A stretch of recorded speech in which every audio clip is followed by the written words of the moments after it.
Welcome to Blueprints of the Bible, the show where we peel back the layers of ancient texts to discover what they're actually telling us about civilization, human nature, and how we build the world around us. I'm your host, and today we're diving into a big question. What is the real purpose of the Bible? It's such a foundational question, because most people assume the Bible is either a rule book or a cosmic battlefield between good and evil. But when you read it closely, and especially when you look at the Hebrew, it's something very different. Let's start at the very beginning. The Bible opens with a simple but devastating idea. Human beings tend to make decisions based on self-interest. And because of that, we're almost incapable of building a peaceful, cooperative civilization. Right. And that's really the meaning behind the tree of knowledge of good and evil. It's not just a command like don't touch the stove. The deeper point is that once humans start judging everything as good for me or bad for me, conflict becomes inevitable. If you were an alien species, if you were the Elohim, watching Earth from the outside, you'd see the pattern instantly. You wouldn't call it sin. You'd call it a design flaw. Exactly. Even the idea of good and evil is just perspective. One person wins the lottery, everyone else loses. To the winner, that's good. To the group, that's a net loss. Everything depends on the observer. The Bible pushes us to ask a very real, practical question. What kind of world are you trying to build? Because we all want nature. We love clean air, beauty, open spaces.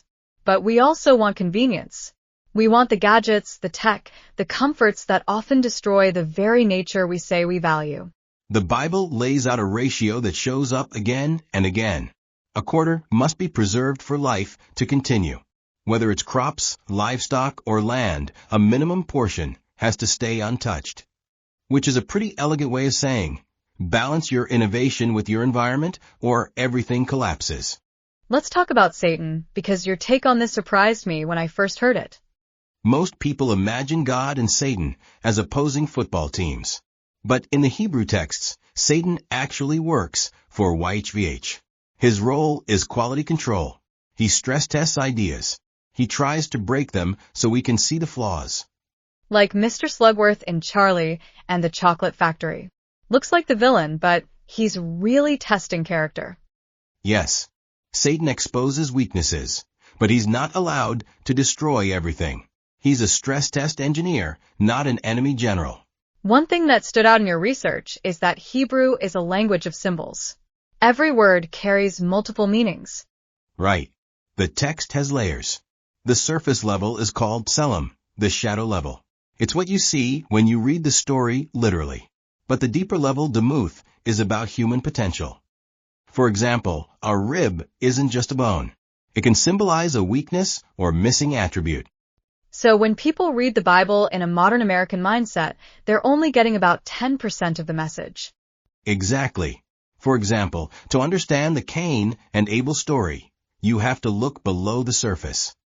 Let's break this down. Abel brings his absolute best. Cain brings something. Not great, not terrible, just the bare minimum. And here's the key. The name YHVH isn't a noun. It's a verb. It means, I will be what I become. So when the text says YHVH is displeased, it means your highest potential is disappointed in the version of yourself you're choosing to become. Cain could have improved his offering. Instead, he eliminated the standard. He killed Abel. And then he says, I'm not my brother's keeper. This becomes the defining flaw of human society, the refusal to care for one another. His punishment is poetic.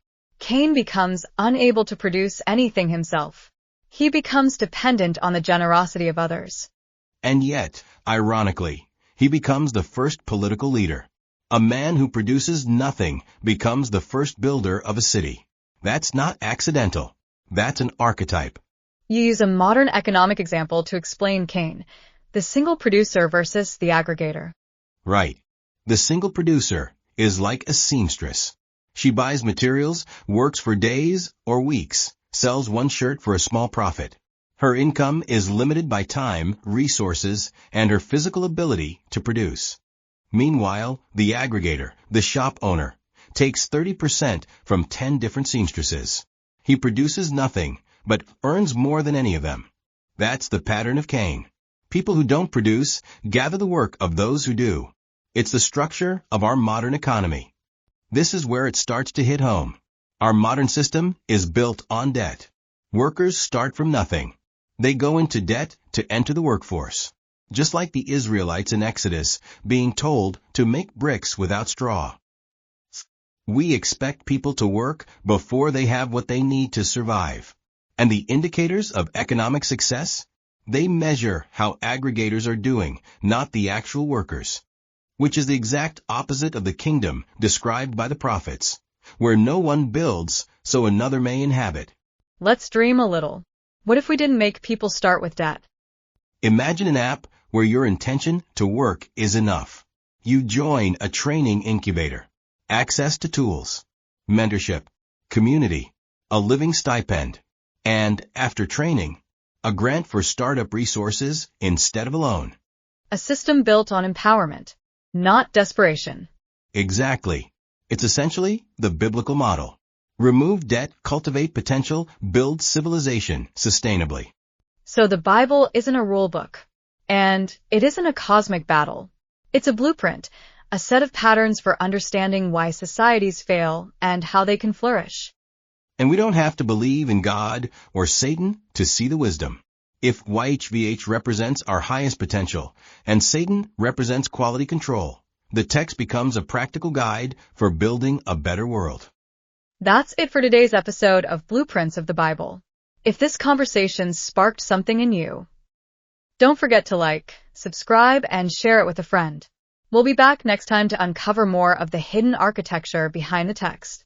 Thanks for listening, and remember, you can't reach your highest potential tomorrow if you ignore the choices you're making today.